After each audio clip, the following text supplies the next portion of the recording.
meeting of Settle Town Council on Monday, the 19th of October 2020. The first item will be parishioner participation, which is for a period of 15 minutes. So if there's any parishioners who would like to speak, please do so. Could I just make a correction, David? It's Yes, Monday, it's Monday the 16th of November for the record, for the tape. Right, we've got October there, which was pointed out by Debbie. Yeah, Yes, I just forgot about that, but thank you very much. Okay. If there's no parishioner, parishioner participation, I'd like to move swiftly on. The first item is vacancies, to fill 2 council vacancies by co-option, and we have 2 members, a Peter Yates and a Charlotte Rockcliffe. So a warm welcome to you both. And could I ask Charlotte to just give us a brief word on, in fact, why you want to be a town councillor? I was a teacher for 10 years and now I'm a business owner in Settle. So I'm enjoying being part of the Settle community, and I'd like to make some connections between the schools and Settle and see if I can use some of my background for good in Settle. That's good. Yeah, thank you very much. And to Peter Yates, could you share a little about yourself, please? I was a teacher for 40 years and I've just retired and returned home to live to our house in Settle, which we've been here for 35 years. And I'd like to contribute to the community. I have interests here in the community and have had for a long time. That's fantastic, and I think it's all about the community. So could I propose to the council that we accept both of these applications? All those in favour, please vote on it. So we make a note of the votes in the chat.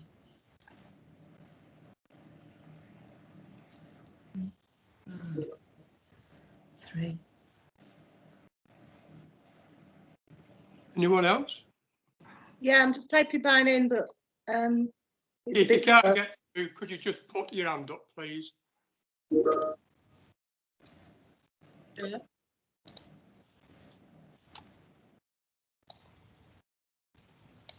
One, two, three, four. With 4 so far. Yeah, myself is 5, so Yeah, and me. I can't type for some reason. that's 6.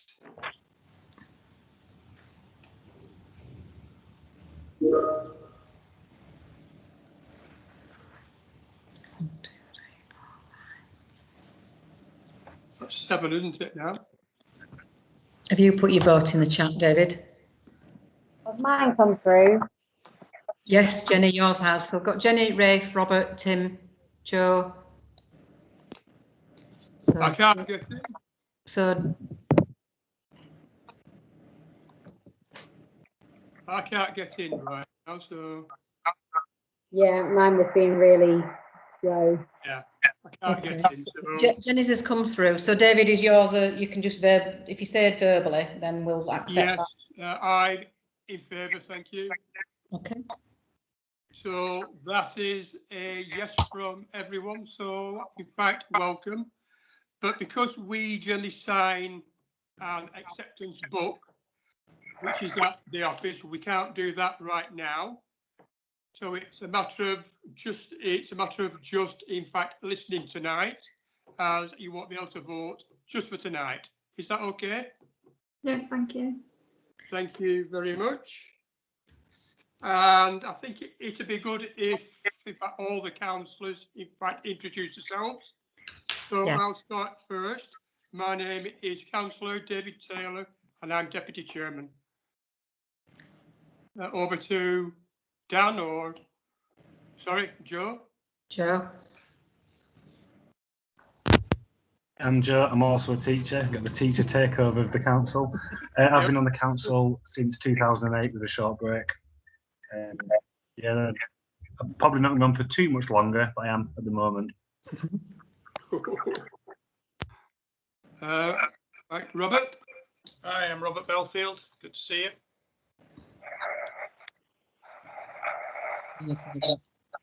Everybody else? Is Jenny there? Yeah, Jenny. Oh, she's sideways. Not going well tonight, is it?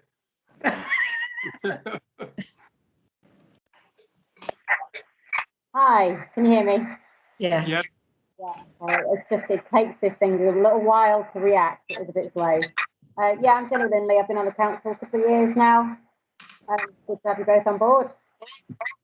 Thank you. Debbie? Hi, I'm Debbie Reimer and I've been a town councillor since last August. Tim? Tim, would you like to introduce yourself? He's on mute. He's on mute. We've got Ray. You ready? Welcome both. Glad to meet you both. General dog's body of the council. Oh. Have you managed to unmute yourself yet? Right, I think we shall. And we've got district and county as well, David, if they want to just let... District and council. Could you introduce yourself, please, Wendy? Oh, evening. Yes, my name is Wendy Hull. I've been the district councillor representing Settle for 5 years now, going into my 6th year because we're not having very regular elections at the moment, as you'd be aware. Anyway, it's been a great privilege. I was myself on the town council for a number of years, some little time back, and it really is an opportunity, and it really is a privilege to undertake this role. So best of luck to you when you come onto the council for real next time. That's nice, thank you. And Councillor Richard? Richard Welsh, Craven District Councillor. 1998 actually. Probably too long. Gilswick Stainforth and Horton for the District Council, and North Yorkshire County Council for the Ribblesdale Division since 2009. Thank you, Chair. Thank you very much, Richard. Right, item 2 is apologies, and we have a Councillor Harrison. Richard Harrison, and I'm standing in for our chair, who hopefully will be, in fact, with us very soon, which is Dan Balsamini. Thank you very much. Two apologies, Councillor Harrison and Councillor Balsamini. Everybody accept those apologies, by the way.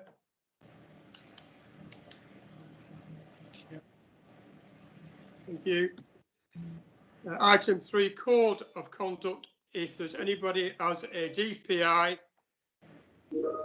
interest in fact, in relation to any items on the agenda, please let me know via an email. Thank you very much. Item 4, policing to receive the monthly report. Have you got it, are you, Rebecca? Yeah, it was circulated. It came through fairly late on. So if I just,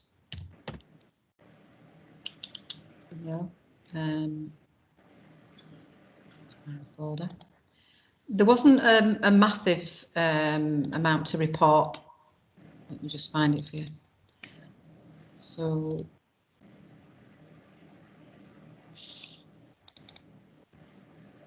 So there were 37 incidents. So it's on everybody's email. So this is from the 21st of October to the 14th of November. 37 incidents. Antisocial behaviour, nuisance motorbike on the high road, criminal damage, criminal violence, investigation ongoing, harassment, domestic incident, licensing checked and it was in order, criminal damage on the sidings, industrial estate, a flood warning, a broken down vehicle at the railway bridge. I'm assuming that was due to the flooding. Yeah. Another antisocial behaviour on the 3rd and 9th of November. Concern for welfare, that was checked and in order. Suspect vehicle on South Industrial Estate, and the vehicle was seized thanks to the Rural Watch members. There was an abandoned vehicle on Victoria Street, that was okay, that was checked and in order.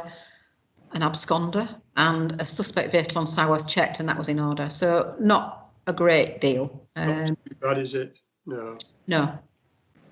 Right, thank you, Rebecca. Item 5, to check the minutes of the full town council meeting on the 19th of October. So as these a true record. Yeah. Has everybody seen them and actually read them? And is it a true account?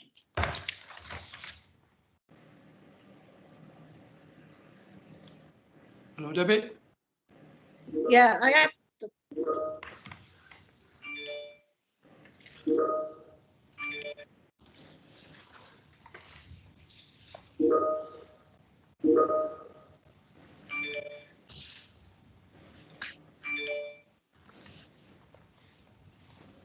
That's a pass, thank you very much. Anybody got anything to say first off? Yeah, Debbie, we're going to say something, was you? No, just no, it's fine. I think I can type now. I was having a problem typing my answer. That's fine. Right, thank you. Thank you. Item 6 is to receive county and district councillors' reports. So over to you, Richard, please. I was going to say ladies first, Chairman, but never mind. We'll go ahead. Well, this is the second time I've actually managed to join you since the lockdown and one thing or other. And I must admit, I think Rebecca went without any tea last time. She managed to get me connected up to it. But anyway, we are getting there slowly. I think it'll be probably on my headstone. He hated technology. I mean, the worst thing about it is they have one authority on Skype, one on Teams, you guys on Teams, Craven on Zoom, National Park on Life Size, and it takes some getting used to. That said, North Yorkshire are going to go on to Teams and Craven now as well, so it will get somewhat easier, hopefully. I'm not about some amount to report, Chairman. As you probably know at the moment, it's all COVID, unitary authority, and all that sort of thing. I don't know. I didn't know whether they wanted me to say much about the unitary bid or whatever. I thought it might have been on the agenda, but however, I don't think it is. As far as the is it? Yeah, it's just at 7A. Yeah. Right, that's fine. Well, I'll bring that in at the same time then. I hope you all read them and digest them. We get an email off the Chief Executive at North Yorkshire, who's also chairman of the Resilience Authority as well. Sometimes there's a lot of reading in it, but a lot of it is quite interesting. It's mostly all facts and figures to do with the COVID and everything else. I send it to all parish councils, so hopefully they all read it. The unitary, I'm going to mention that briefly. The Craven District, I'm saying everybody by myself voted for it, you've probably read in the paper, to put a bid in for the east-west divide, which will be two authorities instead of one. And then 2 days later, North Yorkshire voted overwhelmingly, it was like 57 to 11, to go for the North Yorkshire one. Many times people ask me how I vote on these things, and I always say, well, it can be an advantage or a disadvantage, because all these things, especially now we're all on virtual meetings, they're all taken in alphabetical order. So because of my surname, the decisions are usually made by the time we get there, which can be helpful. If I'm going to be honest, I think my own personal feeling is that despite the east-west split, it might look good on paper. We've got the unions, we've got the highways, we've got the health people, everybody all favoured. A lot of big businesses, they're all going for the North Yorkshire one. Primarily the businesses because of what they consider the North Yorkshire brand. Whereas if you're looking at, well, who do you represent? Oh, well, we're east or we're west. It just doesn't have the same thing. I would like more local representation, I'll be honest with you, but I cannot see it happening. So we'll have to wait and see. There'll be public consultation. When, I don't know. A lot depends on the COVID, etc., etc. There's supposed to be elections next May. Whether they will go ahead, because bear in mind, a lot of people still furloughed till February or March. So what's going to happen there or not, I don't know. If the unity goes ahead, I would imagine there'll be elections in 2022. It won't be a quick fix. It'll be a long drawn out affair, and there's going to be a lot of upset and everything else until it all settles down. But that's before, you know, we have to wait and see where we go. One thing I wanted to mention, Chair, is that I think you'll probably be aware of the time and effort I put in with Victoria Street. Now, there's up on the cobbles. I'm not going to go into it in great detail. It is looking more complicated and expensive than what I originally thought. I've been doing this all on my own, and I just wondered whether it would be advantageous if this was on the parish council agenda for next month. I realise you can't put it on tonight. Then it could have more of an open forum. To a certain extent, I feel as though I'm batting on my own here, shall we say, with the help of Wendy, obviously. But apart from that, there's a lot of public interest, a lot of angst, and if it all, well, I don't know what will go ahead. I don't want to say too much about it now, but we've got two choices, and one's very expensive and one won't please many people at all. So I'll leave that for now, Chairman, but I just wondered if with your say we could have that on the agenda for next month's meeting, which it's be more in the public arena, and I can give you more of an update then. Yeah. That's about it, Chairman. Obviously, as you're aware, I'm on the CDC Planning Committee, so I shall go before item 8, but I shall stop up until then and listen to your deliberations, Chairman. Thank you. Thank you very much. Is there anybody got any questions? So, can I just ask a question, Chairman? Just Richard, I've had the last email I got from David Cairns about the Victoria Street possible works.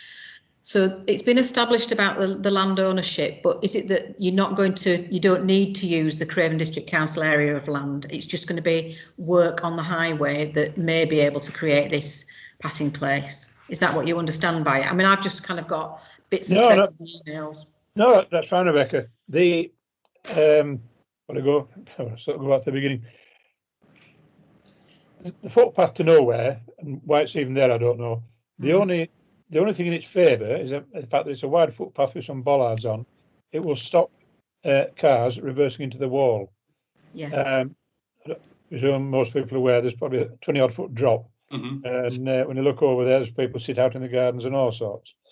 Now, to remove that footpath or lessen it to create more room, that would involve a ground strength technical survey, which all adds to the cost, and it may be beneficial, it may not. And I was prepared to put some money from my members' locality budget funding to finance it. However, due to even if I wanted to fund all that, I couldn't do because it is getting so expensive. So I asked David, I said, can he come back with another plan?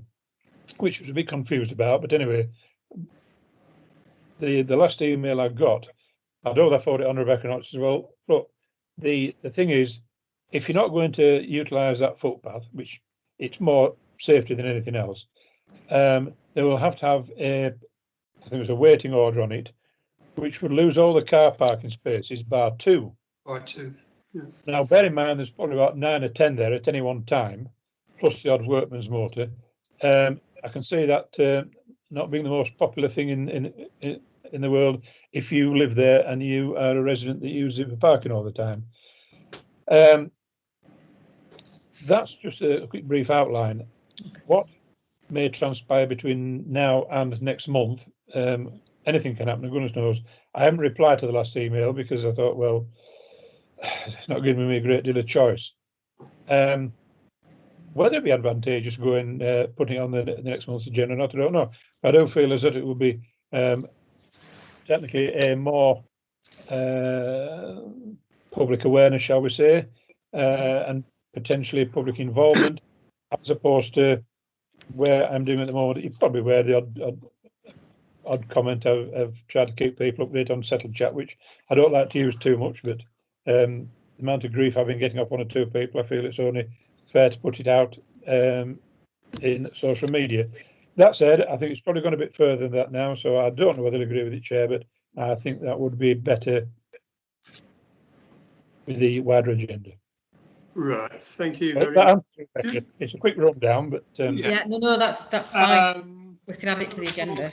We do put this onto the next agenda then.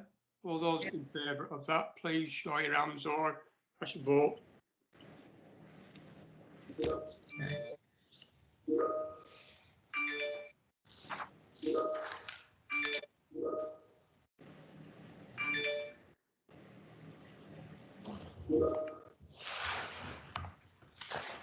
Thank you very much for that.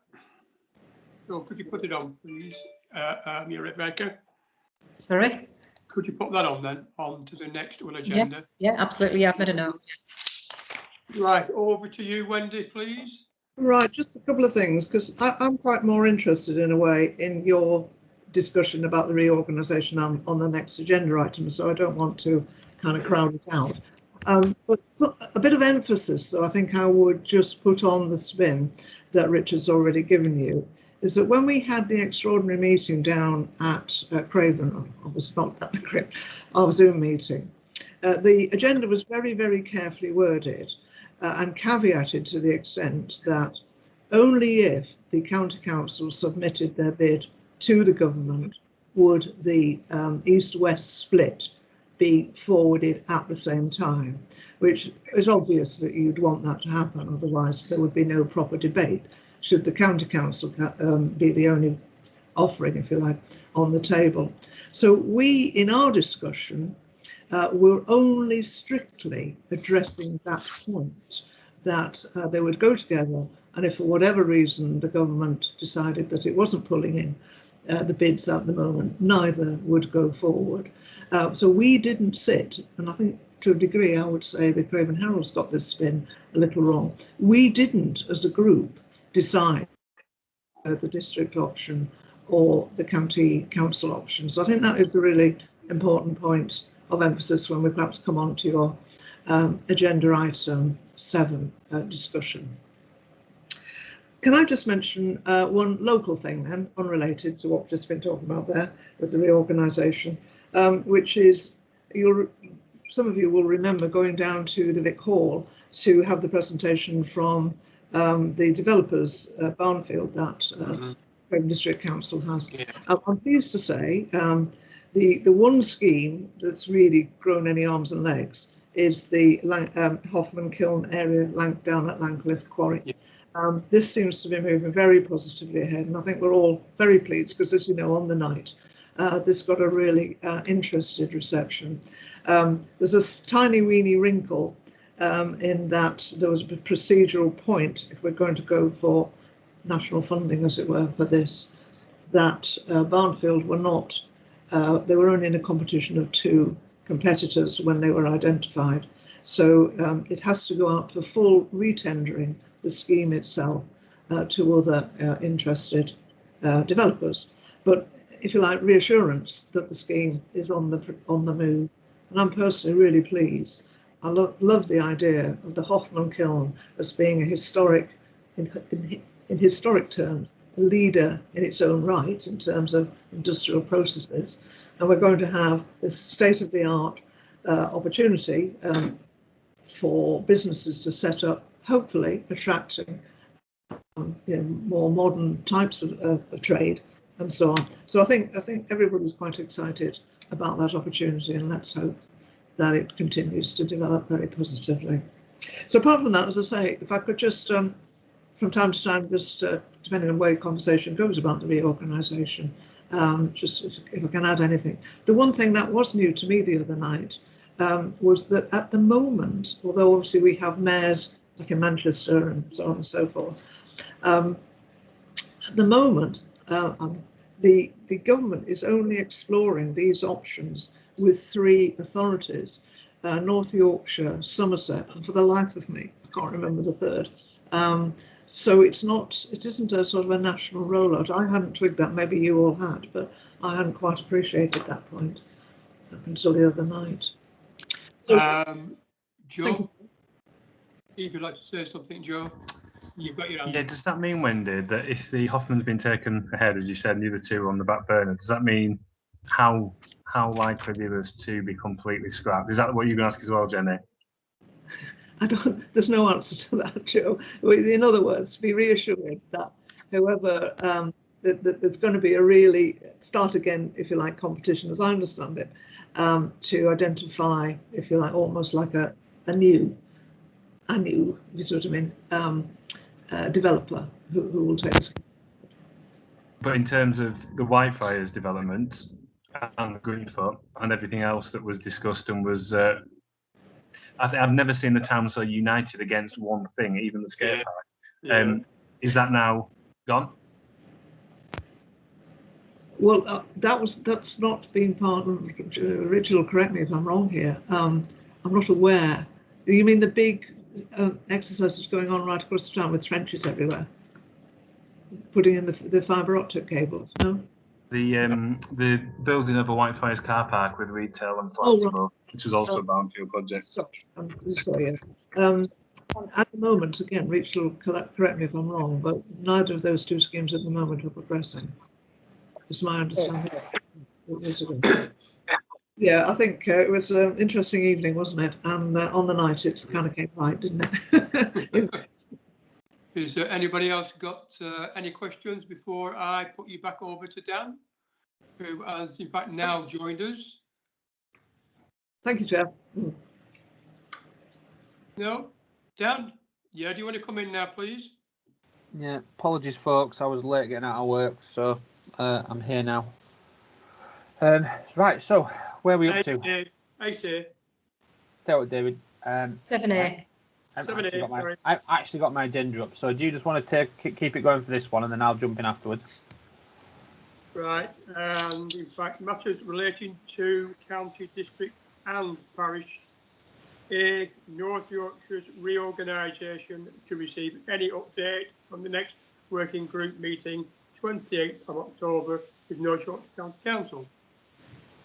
Over to you, please, Rebecca, on that.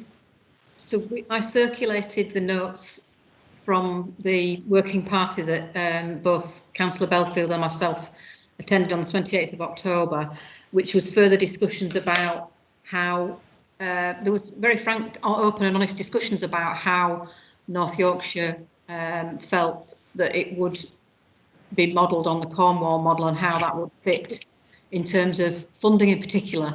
And I think they were open that if there's capability and capacity for parishes to take on some services, then that will be looked at with each parish council if they want to. There is no obligation for those services to be right down on ground level, but certainly there was I can't remember. I think it's the sort of equivalent of Sheena Spence, who's at Yorkshire Local Councils Association.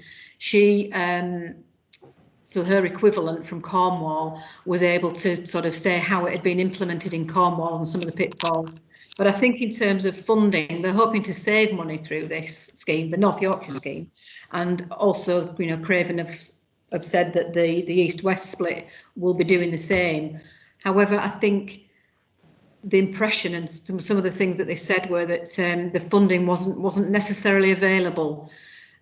So if you take the services on as a parish, you may end up taking it on fully after a certain, it might be a sliding scale, or you might end up saying, well, we can do it cheaper, and they'll let you run with that. It just depends. Yeah. That's from the town council, parish council point of view. That's what I got from the meeting.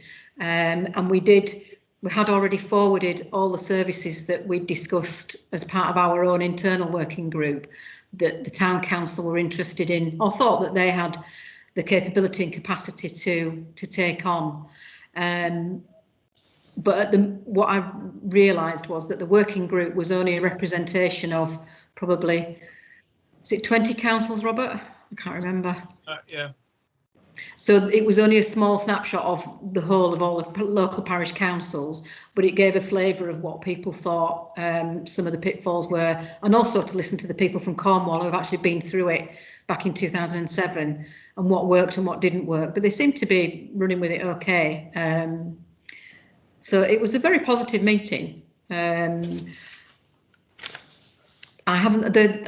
districts haven't set up sort of working groups like that as such. Obviously, it's a bit more difficult to have arrange that in terms of you've got four separate districts for the, will it be the West? Yeah, be the West, won't it? So I haven't been able to glean as much information about Craven's bid than I have the North Yorkshire bid. And I got something through today, but it only came through today to forward to everybody. I'll be able to forward it, tonight after the meeting, but literally it came in last minute, so which had a bit more information on it. Thank you very much, Rebecca. I think Dan's ready to actually step in now. Yeah. Right, thank you. Yeah. Wendy, do you want to say something? I was going to say, there never will be, in that sense, a Craven bid as such. You can see something that might be analogous to what town and parish councils might want to do. But as I stressed just earlier on, it hasn't got that far in relation to Craven. And if it were to go down that same direction, I would have thought there needs to be quite a lot of collaboration between us all. The only thing we've heard about really is from the county council on the importance of the current area teams and whether they would have the same structure or not. It's not clear, certainly not to me. Thank you. Thank you. Brilliant. Does anybody have anything they want to add at this point? Any questions they might have? No? Okay. I mean, just for what it's worth, I did express to both Wendy and Richard at the Cenotaph on Sunday that it was quite disappointed that Craven District had been so blasé as to not really try and involve the town council, come and at least speak to the town council. I did make a plea to Wendy and Richard, which I'm sure they'll confirm, that they ask Richard Foster to make an appearance. I get that he can't go to every parish in Craven, but considering, I know we're not the jewel in the crown that is Skipton, but considering we're an important place, I thought he might make an appearance. But anyway, Richard, put your hand up. There you go, Roger. Just one or 2 points while we're actually discussing that. One thing that would have to happen before there was any change would, I'm looking at it from a more unitist perspective than anything else, is that there's an imbalance between the number of councillors and the number of people that everybody represents. So there's great discussion as to, well, there's 72 now at the county, assuming we're working on the same model. Well, 144 is absolutely ridiculous, too many. So what they're talking about having is probably 90 to 96. You've only got to look as you're going into Harrogate and see the amount of building that's going on there, and other towns as well. So there would be an imbalance. Now that would have to go before the Electoral Commission, which every 10 years or so does a check just to make sure. How that would apply to this area, I really don't know, because I can't see the population's gone up enormously. So whether it will be down to 1 or maybe 2, or whether they'd split the areas up or not, I don't know. One of the downsides with that, obviously the Unity Authority, is the fact that you would have, say, 15, 16 members for the constituency committees. Now, the old area committee went into the, what do they call it next time? The, let's say, the constituency committees. Now, you've got to bear in mind that the Skipton Ripon constituency stretches somewhere between Borough Bridge and about 10 miles off Morecambe Bay. Now, all the things like planning, licensing, and all the other things that are done at district level now would be done by this new constituency committee, which it's all right if you're in a tight group, but if you imagine people around here making decisions on what happens in Boroughbridge and Tosside or Bentham or whatever, that was a disadvantage. So I don't know how that'll all work out. I remember the chief executive at Craven was saying that he's actually been through it all before, and it is not likely, as he said, to be a quick fix at all.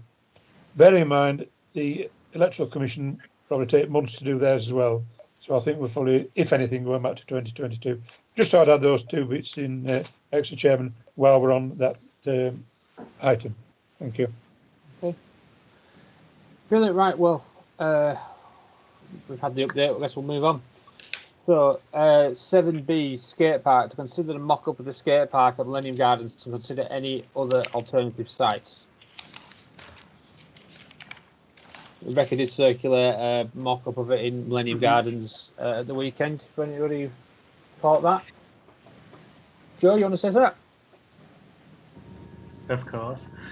Yeah, is it worth spending a bit more time on this, given that we're not going to be able to do much in the short term and with the winter coming? Is it worth going back to young people and really going back to the drawing board? If we're looking at a new site with some existing height already in there, looking at repurposing that whole site as a bike park as well, which is what the young people at the moment they wanted originally, but we didn't have the space.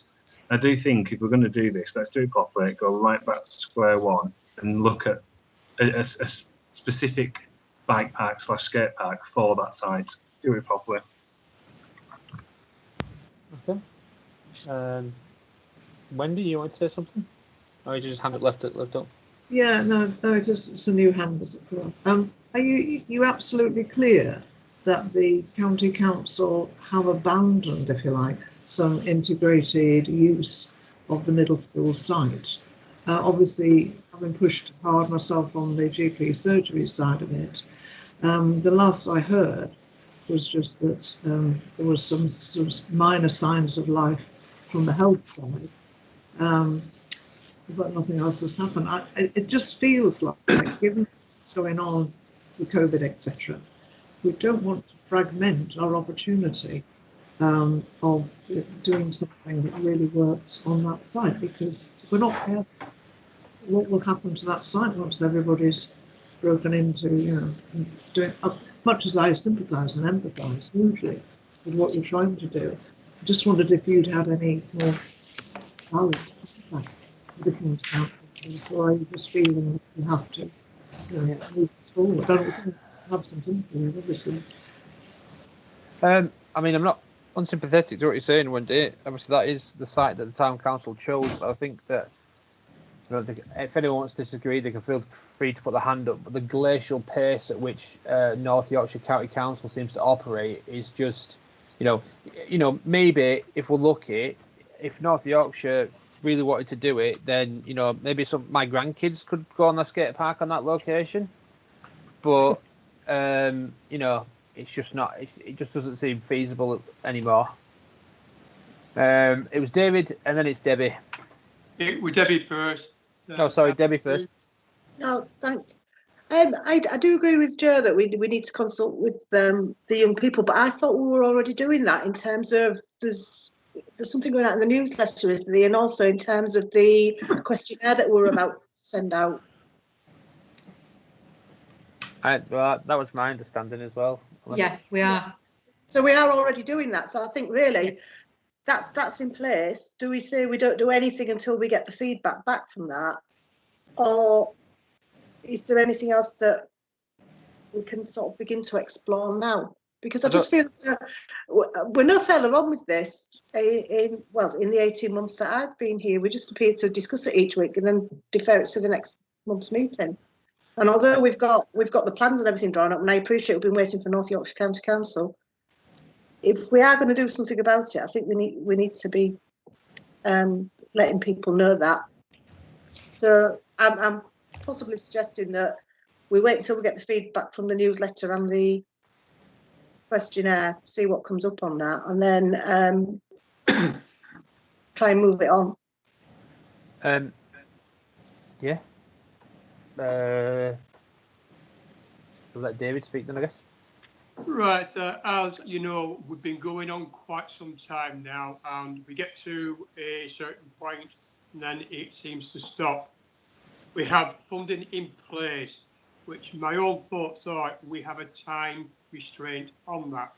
And if we keep putting it back to going to the start, I don't think that's the way forward. We have the opportunity for the piece of land we own to go forward. I think we should go forward and look at the site in greater detail and wait for the public feedback from the young people,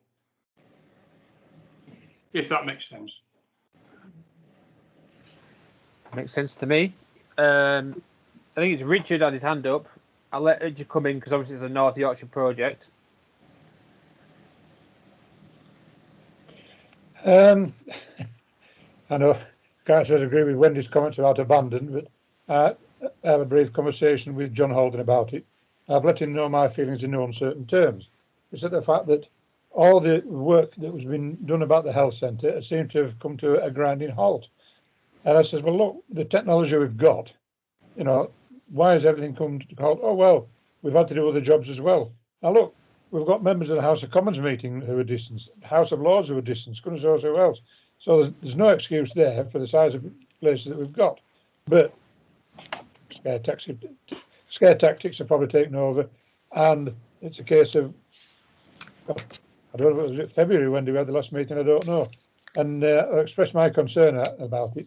Whether we'll get any further or not, I really don't know. But I would sort of mention at the same time, I can understand the frustration. I can do, because the swimming pool have got plans for an expansion at there, and the Frida's group have got a planning application in to extend their building. But I think, as far as I know, that's just knocking that one. I haven't looked in depth. I think that's knocking that one down and building it up on the same footprint. So that's as far as that goes. Hopefully before Christmas, I'll get to talk to him again sometime and see where we are. But all I can say is I share your frustrations, and Wendy's as well. It's just the fact that because it's COVID, everything seems to come to a grinding halt, and it shouldn't do. But we'll see how we go on before then. Thank you, Chairman. Joe? I think I'm getting close to 18 years since I first got involved in Settle Skate Park. It's been going on a long time. The Millennium Garden potentially is going to be a cheaper project, longer lasting, more in keeping with the existing site, because it's a park, we can work around that. Potentially, rather than filling it full of concrete in the existing skate park plan, we've got the option to do something very different, more similar to the pump track at Ingleton, that kind of thing, which is really well used. I do agree with Debbie, we need to wait and see what the feedback is, but I think as soon as we've got the green light from town, we can reconvene the working party. A lot of the students involved are still in school and are still interested in taking this forward, and there'll be new ones as well who've come in. I could very easily get the group back together remotely, come up with looking at designs what we need. We could get Millennium Garden as a pump track fairly quickly. Okay. You still got your hand up from before, David? Did you want to put it down? Same with you, Richard. Jenny? Hi, I just want to ask a question, basically, that if you get the same kind of response that we got from Lane, like the not in my backyard, it's too close to my house thing, aren't we just going to be in the same situation again? Just another 2 years down the track?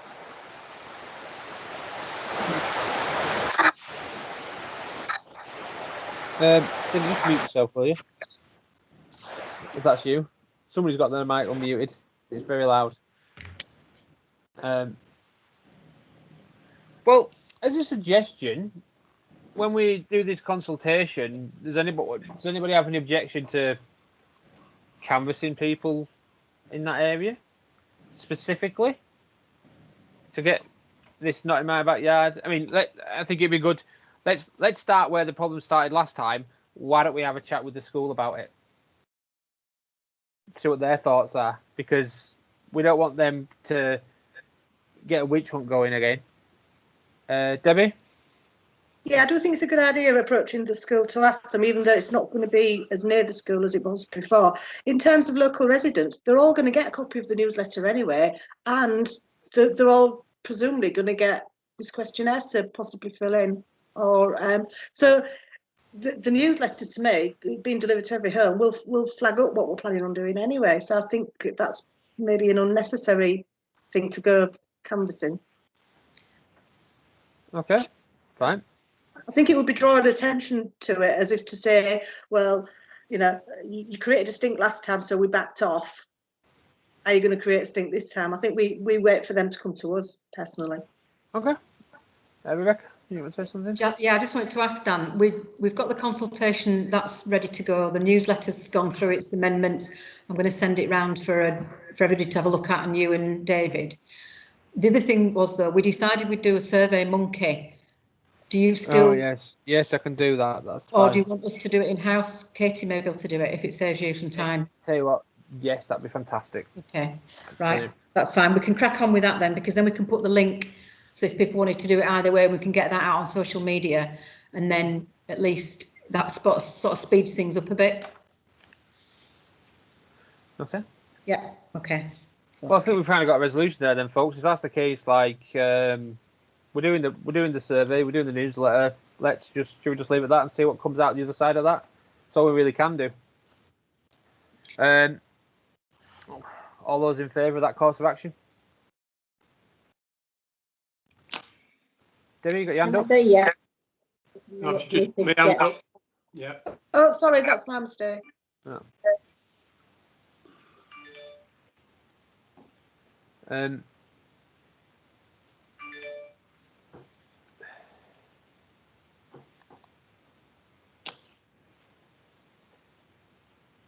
Have we got 2 new councillors, by any chance?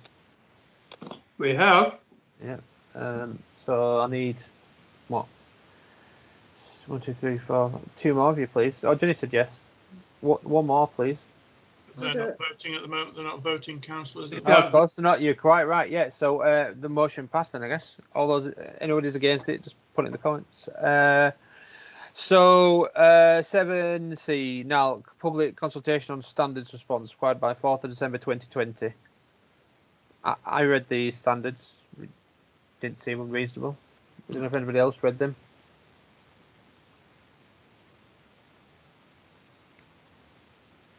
So Dan, we have to respond. There wasn't there?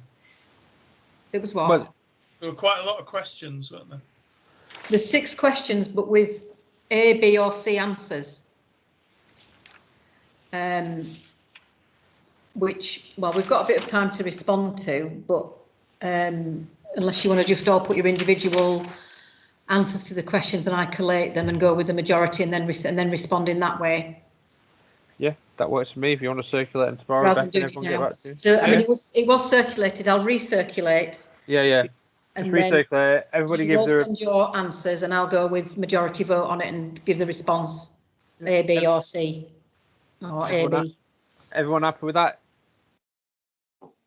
And I'll put a deadline on it so that we've got them all back in time. When's the deadline for this? Oh, 4th of December. So we're okay. Yep, well, we'll give it all those in favour, yeah.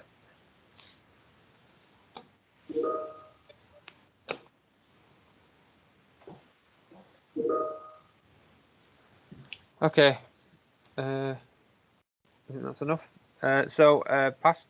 So 7D, to receive an update on the Christmas lights for Settle. Very brief update. Everything's going ahead. They do have a tree now, which they didn't have before. I think it's going to be coming out in phases, as in, I think they'll do some of the businesses around the high streets. The tree will go up. They'll do the shambles, and then they'll do the town hall. They will be switched on or before the actual switch on date, Saturday the 28th of November. So, you know, I'll try and I've asked Tony to let me know when they're physically going to switch them on. Even though there's no event, I'm sure people would like to know when they're going to be on, because we've been asked by other people so that they can tie in with that sort of time when they've just all gone on.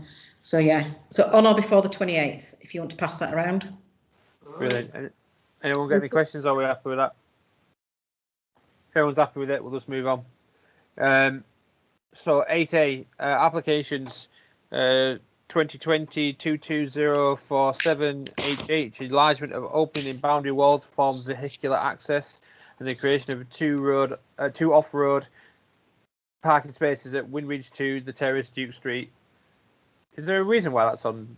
Oh, it's listed building consent. So it's on twice because there's also listed building consent underneath it. Yeah. Anybody got any objections, questions, statements they want to make?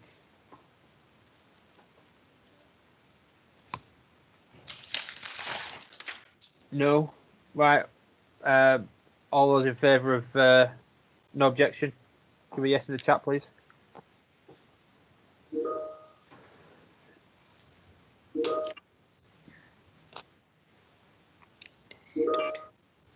Beautiful.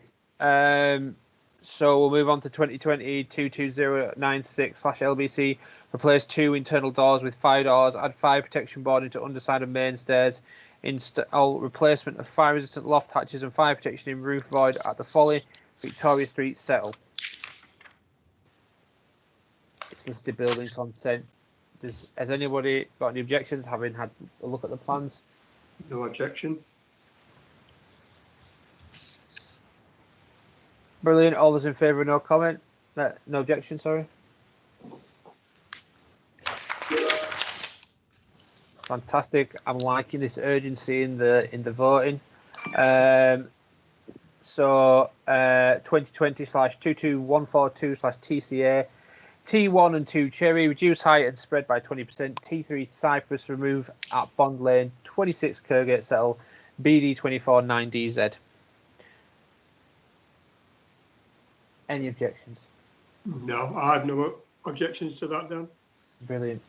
All those in favour of no objections, you know what to do. Rebecca, are there any applications that have been missed off this agenda? No, I've not received any more, so Okay. that's all up to date. Brilliant. Well, that's accepted. Do you want to give us the decisions for 2020/21933/HH? Yeah, that was granted. Fantastic. Any more? No, nothing else. Brilliant. Moving on, 9A, finance. To check the market books and receive the market report for October and November to date, and to review market rents during the new lockdown period. The market books have been checked and I found them okay. Fantastic. So the market report, so total income £1,518.50 for October. Still issues with cars parking. Emergency gazebo was deployed to a trader who didn't have any rain cover.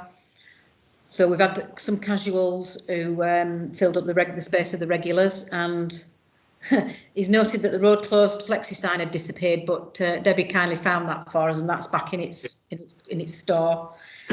We had a casual trader with garden benches, and some wet weather did create a little bit of low attendance. November, there was a full attendance on the 3rd of November, and on the 10th it was our first week of cash-free collection. So the card reader has proved they've all come onto it. We still send out a couple of invoices for those that are employees, but it's the implementation of that has worked really well. So yeah, market's all good. The only thing I wanted to ask, which is just on the agenda, the market superintendent asked me, because we're now in another lockdown and we can only have food stalls, whether you wanted to leave rents the same as normal, reduce them to a discount for those still attending, or no rents, and whether you wanted to, or just carry on as normal, because we are coming up to half rents for the winter months. Personally, I'd say continue at full rent. Anybody got any objections to that? No, I agree with you, Dan. Fantastic. Well, I'll propose that we just continue the rents at full price during lockdown. All those in favour? Robert, you were typing before I said all those in favour then. Jen, while you're voting, may I excuse myself? Sorry, Wendy, you're leaving, are you? Yes, if that's okay with everybody. No Thanks. problem. Thank you very much, Wendy. Thank you. Good night. Yeah, good night now. Good night. Brilliant. So Somebody leaves the meeting, so 1956. that's approved. So we'll move on. 9B, to approve accounts for payment to note receipts for October, November to date. So these were circular. October's were circulated a few days ago. If you want to go through those, if there's anything anybody wants to ask about them, if you've got any queries. Does anybody have any queries?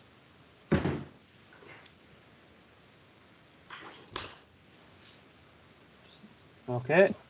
I guess that's okay. Do I do a November to date, Rebecca? Yep, so November to date, we've had the grant in from Yorkshire Dales Millennium Trust, Stories in Stone, which is great, for £9,840.96.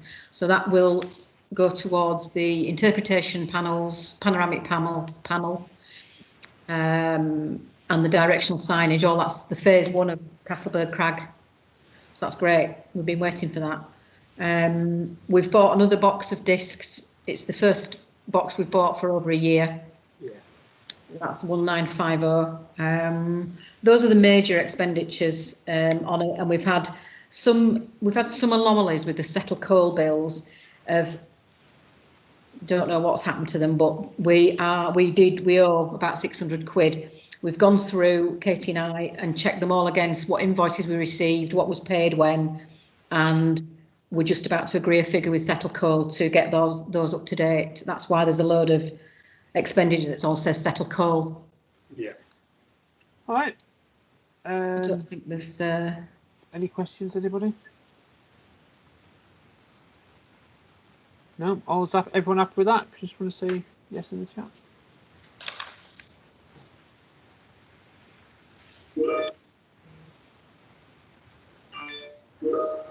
Okay. 9C, to approve the draft budget and precept. The first draft budget, sorry. So I sent round the budget, and you'll obviously see there's a little bit of a jump. So last year the precept that we requested was 107,324, and if once I've gone through all the actual spend and projected spend till the end of March, we are about 14,000 out from last year, I think, which would make an increase on the precept of, I think, about 13%, I think, if that's right.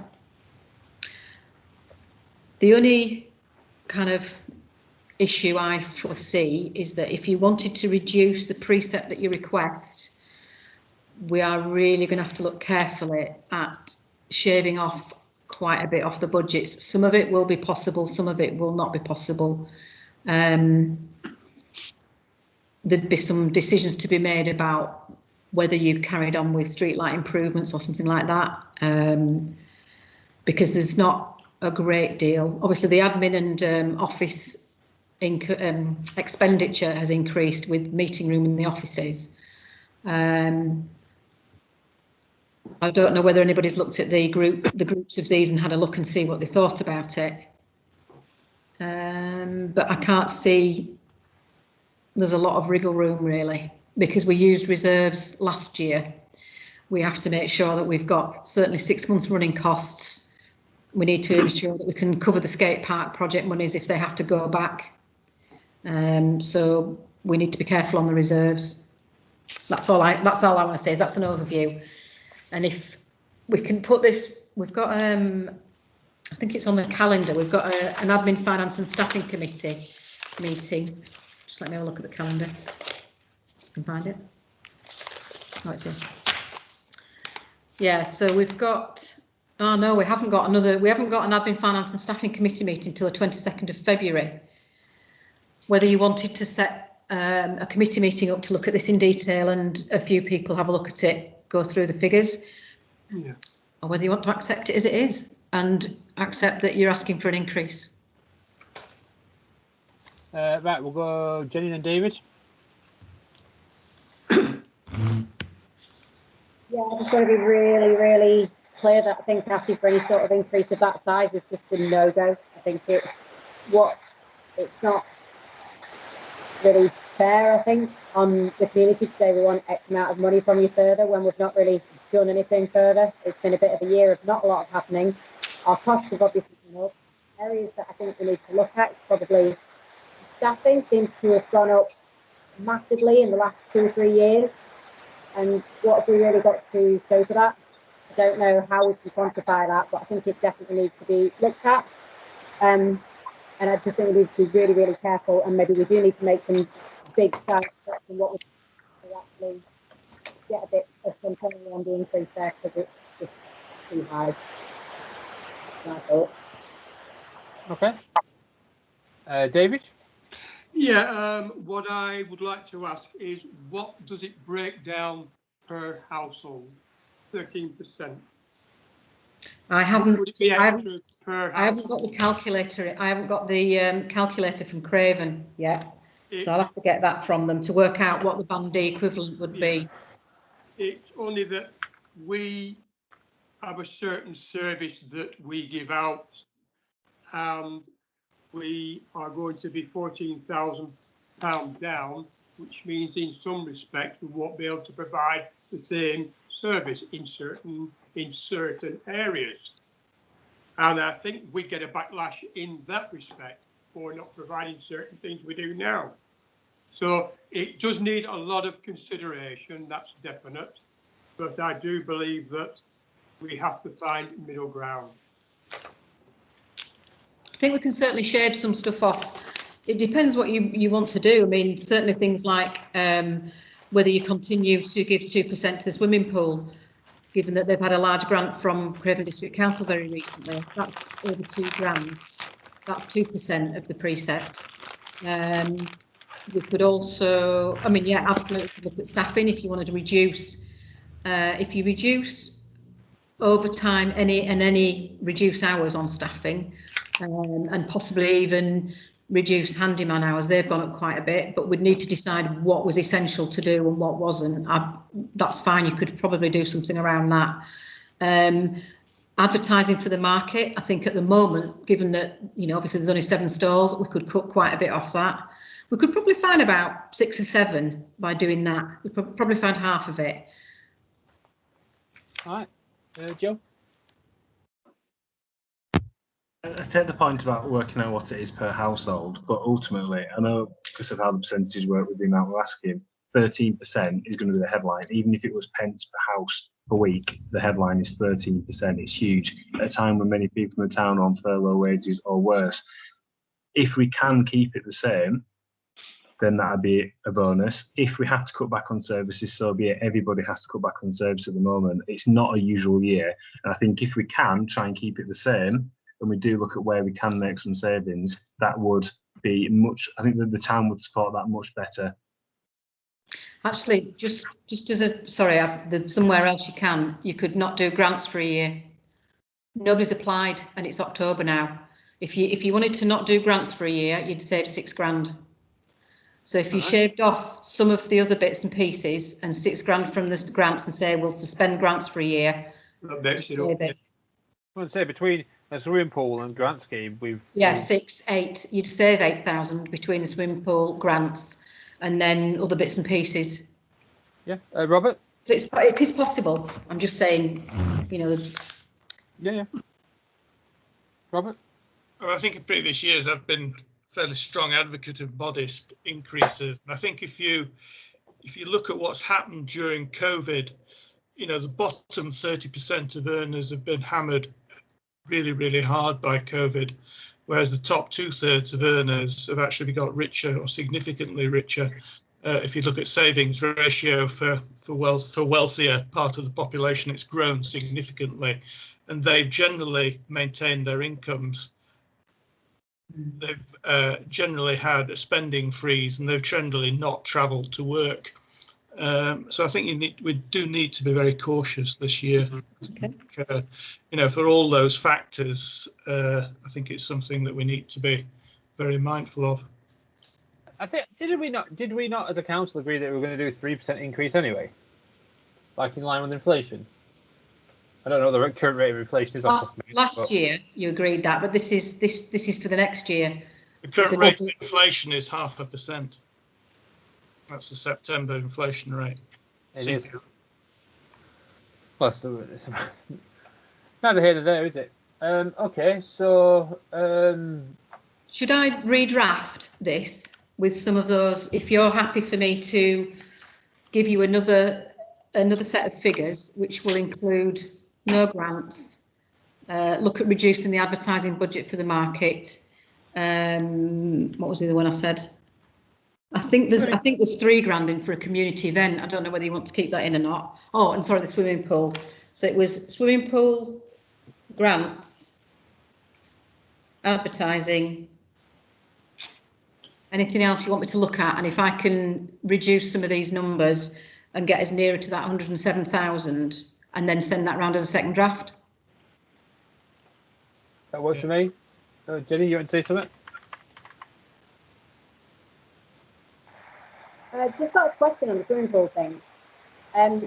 Obviously, the Settle household contribute to that directly, basically. But what about the other surrounding areas that all use that facility, like Seagulls, Langford, etc.? We've never had a similar sort of contribution from them. Is that something that could be considered if the swimming pool needs money? Maybe it's their turn. They've all said no. Yeah, we asked them. Well, yeah, really say no this year too. Well, yeah, and they're a lot smaller. They don't have the budgets that we have. They are a lot smaller. Some do. Some contribute anyway, and they won't change that. But they all said no, or they hadn't met, and didn't look at it. Okay, so do we have a proposal on the table? Are we letting Rebecca go back and redraft it and highlighting some potential areas where we could save some money? Yeah. That's what I'd like to suggest. Yeah. All those in favour of that?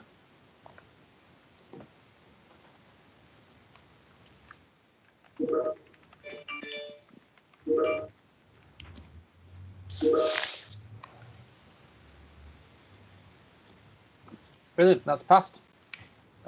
So we move on. To approve the addition of 2 casual staff onto payroll.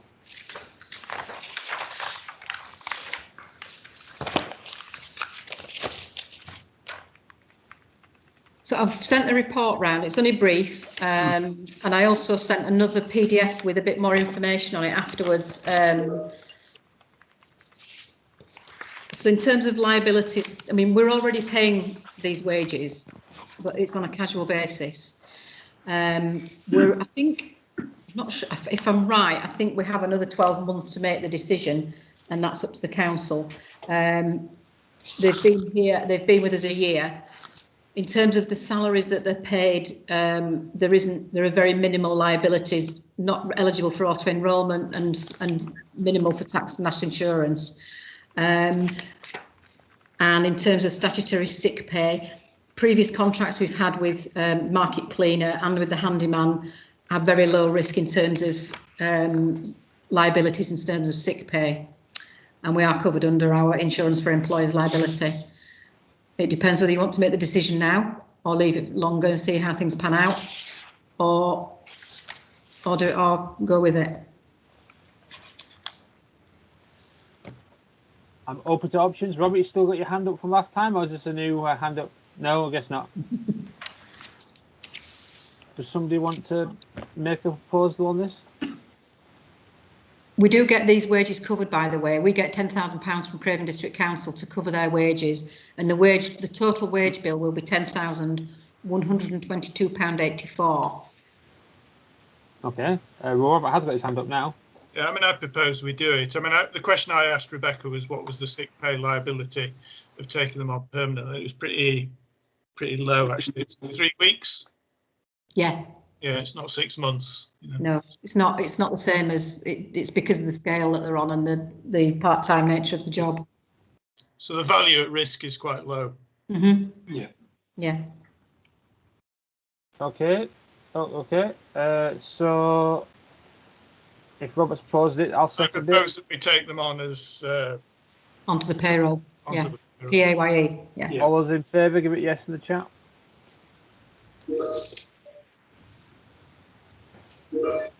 One, two. 3, 4. Need what? 1.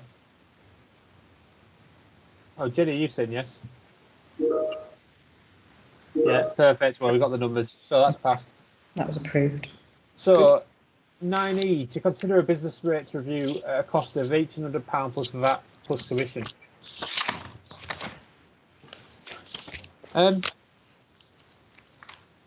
Rebecca, what would it cost us extra in rates per year? So I sent some figures round. Just let me find the email because I sent it round in an email because Robert had asked me a similar question. So I think for the new offices, it's something like £1,447 is the rates on F7 and F8, which are the two what used to be calls, and the rates on F6, that's £109 a month. I think it's something like, let me just find it. Let's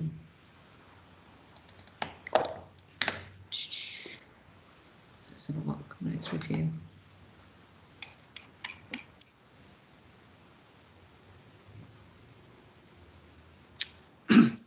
I'm trying to find the email because I had it all written out in an email about the costs. Yeah, isn't it like 25% commission or something like that? Sorry, say that again. Wasn't it like 25% commission or something like that? What, that the guy Yeah. the survey guys? Yeah, sorry, I'll just find a piece of paper with that on. So it was 1,008, yeah, plus 25% commission of your first year's total reduction in rateable value. So after appeal, probably around 500 quid is what they were saying. So yeah, that's It's going to cost us £2,300 plus VAT. yeah. The only thing, I mean, it's something that we can explore further. I think we'd get further just banging on the door ourselves for the time being. I'd rather not be £2,300 Yeah, in the red for that. It's knowing, because I've asked this question on several occasions where they class, this is what I haven't got my head around and I'm not sure, I never get a definitive answer from them. They class the marketplace as, well, it's because we own it, it's land, it has a rateable value because we hold a market one day a week on it. That gets the small business rate relief, and then we pay rates on this, and we will be paying rates on the other one, but we get a 12-month, I think it's sort of like a 12-month exemption, not till next year. I don't know if you saw the letter from Dave Robinson, that was in the email as well. He's the business rates guy down at CDC. And I'm not, it's not my forte, I don't know. I'd like somebody who knew something about rateable values and how it works, because I just get a bit of a blank when he just says, oh no, but it never seems to make sense to me. Okay, well, I mean, eventually what they'll do is they'll start charging us more on the marketplace, and I think we need to sort it out sooner rather than later. That's why I wanted some advice, and whether we go down this route with these guys or we find it from somewhere else, but we do need to look at what we're paying in rates, because I don't think it's quite right, but it might be. But I think there's some strange, like for example, the plan of this office that I'm in at the moment, the old, the big office, the room, when it shows on the plan in the lease, it's where we've got half of Howarth's. Now, if that's gone to the rateable value people, or are they going back on an old rateable value from back in whenever it is? Because I know that a lot of rateable values are very, very old. That would be the old council chamber, if that's the case. But I don't know what information they're working it out on. If you're looking at the rateable value, they won't have updated the floor plan to reflect the fact that is now 2 rooms. Yeah. Half of Howard's used to be the entire council chamber, so they're probably looking at that for it, to be fair. So I don't know whether you can do the appeal yourself. I don't know whether you can query it, or whether you can ask for a revaluation on your premises, like you can on your house, and it can go both ways. Well, we'll let Robert jump in. He's on his hand up. Yeah, to me it seems a lot of money, doesn't it? Yeah, I agree. It is. Given the fact, given the previous discussion we've just had as well. I mean, I know it could save money if it goes well, but my kind of gut feeling is perhaps initially to have a go ourselves. I agree. Again, if Robert, you want to make that proposal, I'll second that. My proposal is we have a go ourselves. I'm not sure if that's correctly worded, but we get the gist. I second, Robert, that we make a go of it ourselves. Right. If anybody knows anybody who has any experience or knowledge or would like to work with me on this, I'll try and find out as much as I can. We thought about asking Howarth. Asking Howarth? Yeah, they're accountants, aren't they? Well, they are. I don't know whether they'll know about business. Well, I suppose they will. It's a good idea. Okay, well, that's passed anyway. Okay. So, 9F to consider quotes for accounts software packages. They all came through. I have to say, Rebecca, I know that is it Scribe that you mentioned, which is kind of made for council. It looks like a attractive package, but the thing about Sage is that Sage is something that is a lot more widespread and therefore probably a little bit easier to fix if something goes wrong. It's not.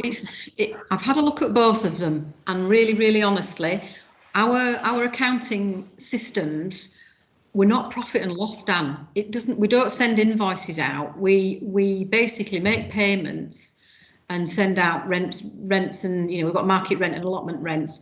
Mm-hmm. The system doesn't really work very well for us on Sage. I was going to say, you do know the next agenda item is outstanding invoices to Yorkshire Dales Limited. Yeah, that's only because you started charging them. Yeah, because of that. That's the only thing. That's the only thing we do. The other thing is it's all about governance, and the annual return is the biggest headache of my year, and can take me weeks, because money manager. We definitely need to change from money manager. Agreed. It's not fit for purpose. It's too simplified. You can't search anything. The reports, it's very clunky, and it's old. It's quite old. I've been saying it for years, so I don't disagree. I mean, if we have to go down the route of Scribe because it's going to save the council money in your time for the annual return. On my wages. For sure, definitely. Yeah, well, if that's the case, and it's all cloud backup like the Sage system was. It's really, really well recommended, well used. The support was good. I've not heard a bad word about it, and this is there's like hundreds of councils use it. I think it's just more fit for purpose for us. And you can do the annual return at the click. If you've reconciled every month, you just do the annual return at a click of a button. That takes me weeks. Okay, that's fine. It sounds like it'll save us some money then. Debbie? Yeah, I'd had a look at both of these, and I did talk to Rebecca quickly about it. And I think we should go with the Scribe one because it's specific for what we do as a council, whereas the other one is a really good accounting tool, but it's generalised. And I think this one is designed for what we need it to do. So all right. Out of the two, I think that's the one we should go for. I've got no objection to that at all. David? Yeah, I'd just like to concur. In fact, with the clerk, that it would save time, and time is money. Yeah, it's as easy as that. It is a better software package. It's much easier to use, and it would be beneficial to the council. All right. Well then, all those in favour of going ahead with Scribe for the accounting software, just give it a yes in the chat, please. Oh, sorry.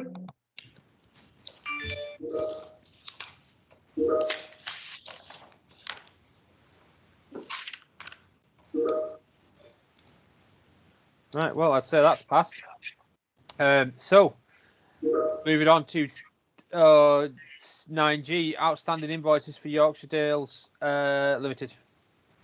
Okay, just the update is the claim has gone through to, what do they call it?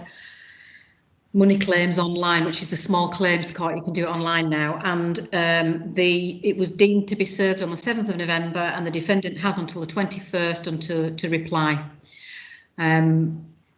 So we'll wait and see. I suspect that they'll leave it till last minute, but we'll know by the 21st whether they've paid or whether they're appealing against it or disputing it. Beautiful. Right, well, that's good to know. I suppose we move on then. 10. To receive mock-up of the proposed site location for the Town Council notice board on the marketplace. Did you all get this? It only came out like a day or so ago. I don't remember seeing it. Do you want me to pop it on the, just share it? It just gives you a kind of a view of what it might be like. Rafe did it for us kindly. Just bear with me a minute while I find it.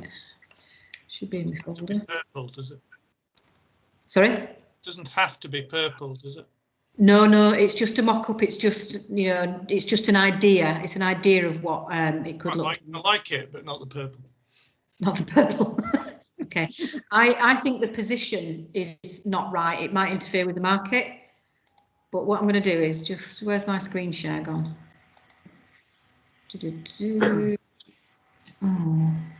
Oh.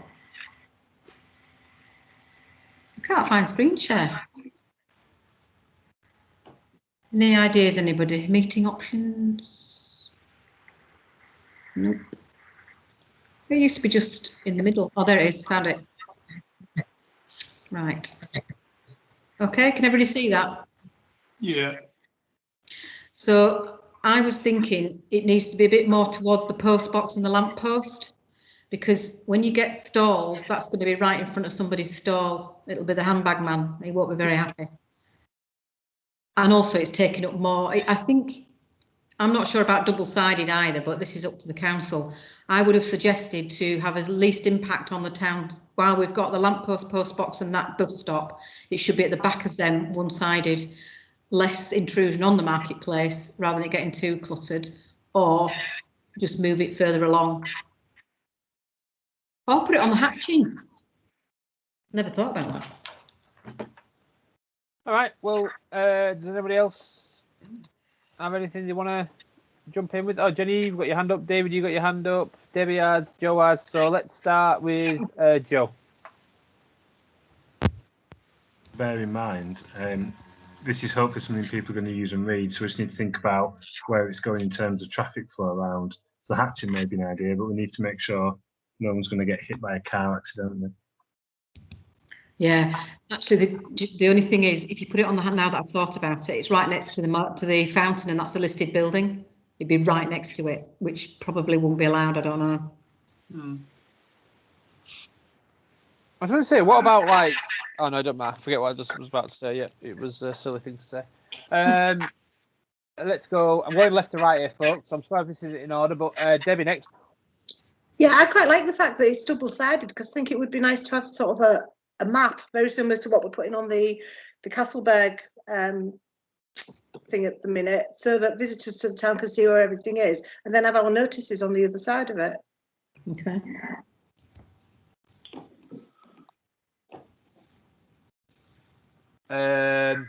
David? I think the position that I'd like to actually put it in, but I'm going to get shot down now, is, in fact, where the motorbikes go. Perfect spot for it. All right. Well, you want it to get kicked over, did you? You want it to get kicked over, do you? All right. And I can't. Rebecca, can you stop sharing your screen? I can't actually see you've got the hands up. Oh, Rafe, you've got your hand up. Sorry. Yeah, I'd just like to agree that I think it should be double-sided, so we can use the artwork of the layout of the town. Yeah. Just so Robert knows, that's actually a photograph of the existing notice board at Millennium Garden. And I do agree with David that it wouldn't be such a bad idea to have a barrier between the motorcycle area and the market area, and it wouldn't affect the markets as much. I was a bit worried that if you put it where we've put it at the moment, you're going to get a lot of people blocking the pavement while reading one side of it. So I think further up into an open space would be better. Thank you. And then let's see. Jenny's got a hand up. And Joe's got his hand up again. Is that from last time? No. Okay, cool. Yeah, pretty much just echoing everybody else's comments really, but I think having it double-sided is a no-brainer really. You're getting twice the money, aren't you? So why wouldn't you? But really, I think that where it is on the mock-up's not bad, but like you're saying, maybe just to the left a little bit further towards the post box, so it's not going to be obstructing handbag now. I couldn't hear that. I couldn't hear a word of that, Jenny. I couldn't hear that. Don't put something in the chat, Jenny, because your audio's not great. Oh, okay. Yeah, I'm going to put something in the chat, but that's going to take a while.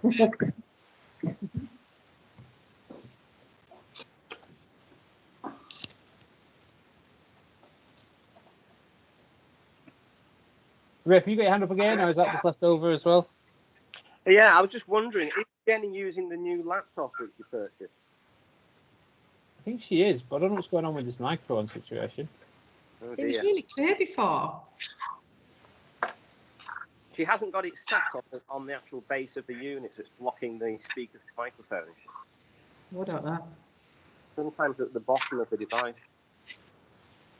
Try lift it up if you can, Jen, and speak again, please.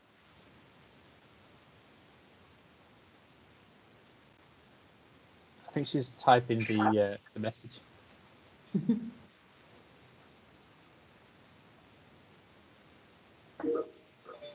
Yes, I am. It's rubbish. Can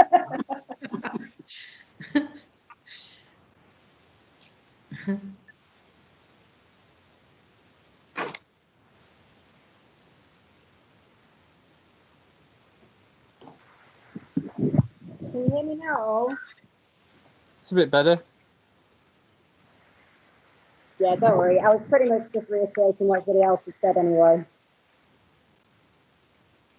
Nah.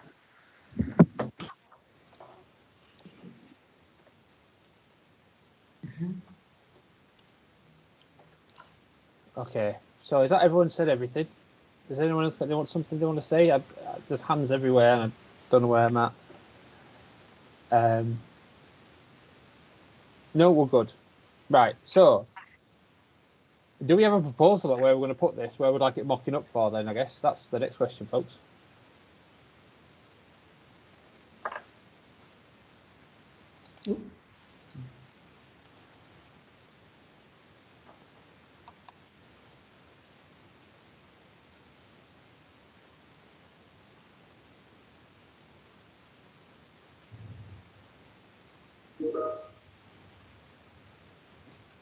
Closer to the post box.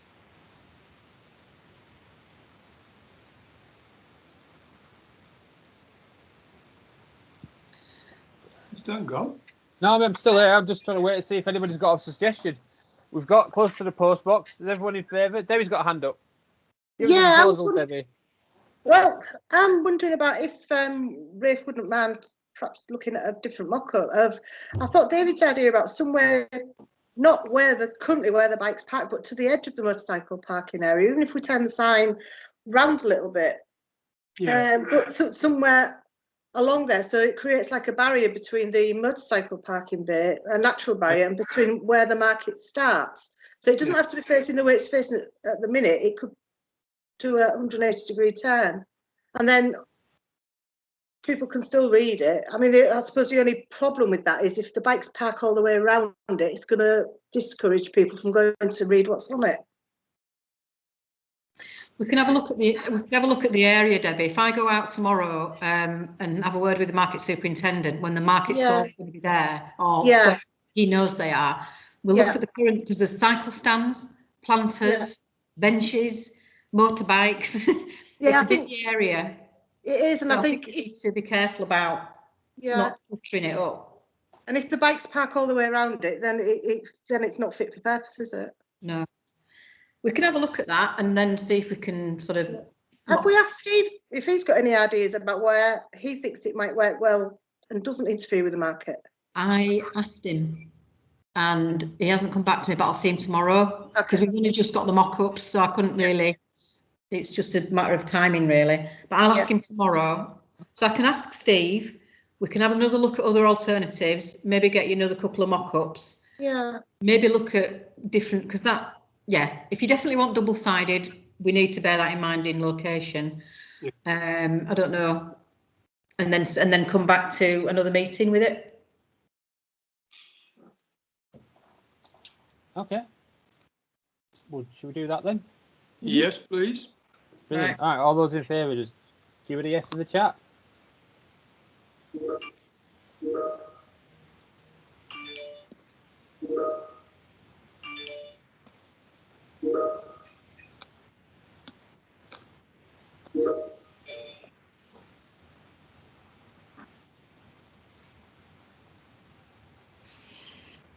Right, I think that's passed. So,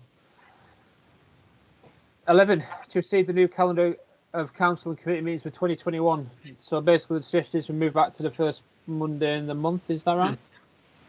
It makes sense for lots of reasons, Dan. I mean, I know we sort of jumped in and got on virtual as soon as we could, but the way that running the accounts and on the month end and things like that, it's a lot easier to be doing it the first Monday in the month rather than reporting on a month and 2 weeks.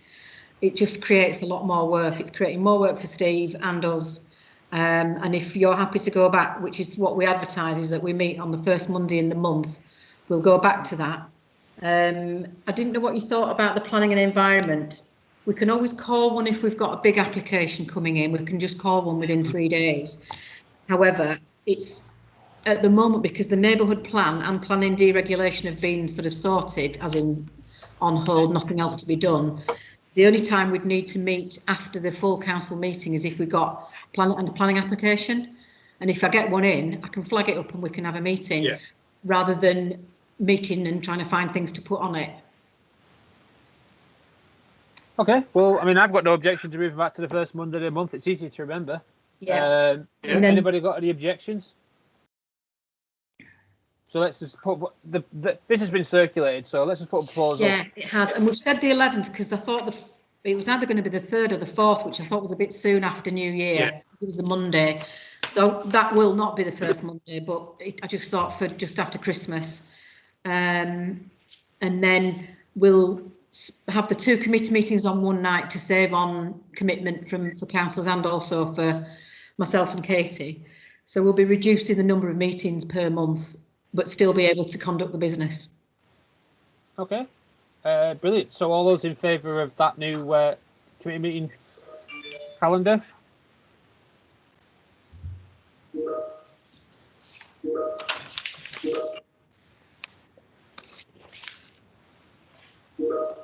Right, we'll put that as accepted then. So 12, settle Twitter account. To receive a proposal from Council Oliver to set up a Twitter account for the council. Can I just say, like, we kind of already broached this at the other meeting, didn't we? So I have no objection to this. My only problem is that, do you know how to use Twitter, Rebecca? No. So don't know that Katie does either, but I'm sure we'll find out. I wasn't that good on Facebook. I'm not sure I've improved much, but you know, I'm sure I'm not that much of a dinosaur, am I? Let's. So if Tim's happy to give you a crash course in Twitter, then I've got no objection.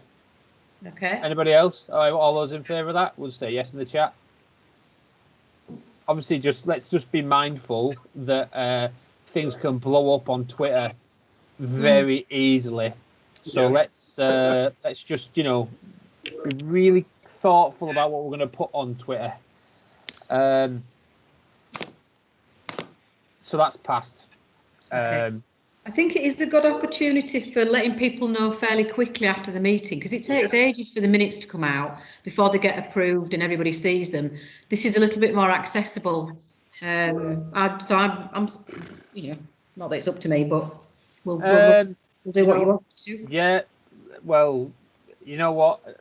Maybe it's worth maybe what it's worth doing is so at my work I was handling all the social media for Scorpion, but then it was I had other things to concentrate on, so we've brought someone in to do that job. And what they've done with huge success is actually to have a bit of a social media calendar. So we put things out after X event, after Y event, or on a regular basis, just to keep people updated. So maybe it's something worth considering, you know, as an admin task. Yeah. Between Katie's you nodding and her Katie. head, so I think Yeah. Katie's going to run with this. Yeah, perfect. Yeah, I mean, Twitter's not that hard. It used to be 140 characters. Now it's, you know, fill your boots. So, Right. okay. So, 13, to receive and respond to correspondence. Oh, that's approved, by the way. And I agree with Jenny's comment in the chat. 13A, to receive a request to have the market stall from churches together, but not selling anything. I think this is pretty cut and dry, folks, isn't it? It's a charity. We won't charge for that, will we? Well, Dan, it's not cut and dried. Oh, it's not. It No. never is. No. So we have a kind of these are something to just bear in mind when you're thinking about making your decision. So churches together, I know they already come and perform the Easter play. Now, in my mind, that is entertainment as such, and it's been happening for such a long time. The only thing is, they want to stall, but they don't want to sell anything on it. And the market is the market. If you wanted to sell some things and they wanted it as a fundraiser, then we allow that. However, the policy for the market is nothing religious, nothing campaigning, and nothing political. Right. We have a group of I don't know what church it is, but there's a group of people who come and sing on the corner of the marketplace, and we do not allow them on the market because it's a religious group. And I think if you need to bear very, very carefully in mind that we are fair to everybody. If we say no to religious campaigning or political groups on the market, it's a market, it's not a, you know, Right. and they're not going to sell anything. If they wanted to fundraise, I understood. Is Morris dancing a religion?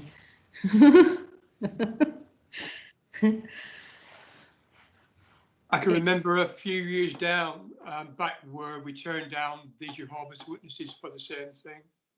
They wanted to come on, and yeah, we said no. Yeah, it's a very difficult one, particularly because there are lots of different religious groups around. I think if we allowed churches together a stall and they weren't selling anything, then I think you're really going to set yourselves open for quite a lot of criticism.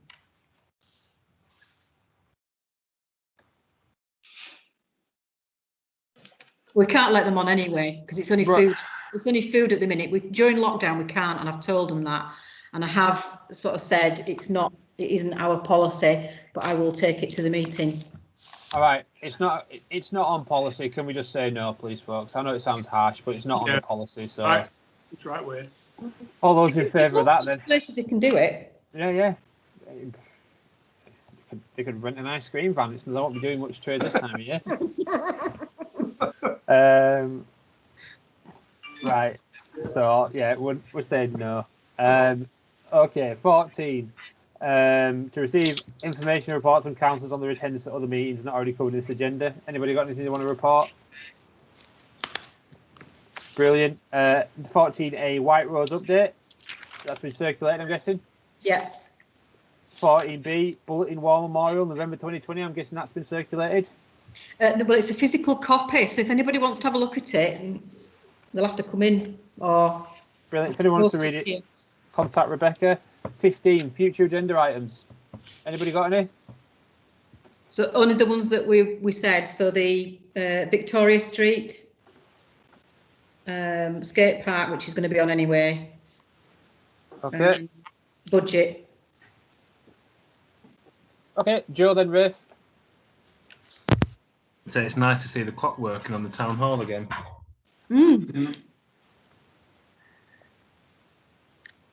Oh, Rebecca, is it the notice board? Isn't that going to go on for next month? Oh yeah, as well? notice board. Yeah, bring that back. Yeah. Yeah, anything I've got actions for to bring back will be on the agenda. This is if any councillor's got any other items that they want to bring forward or raise, anything new.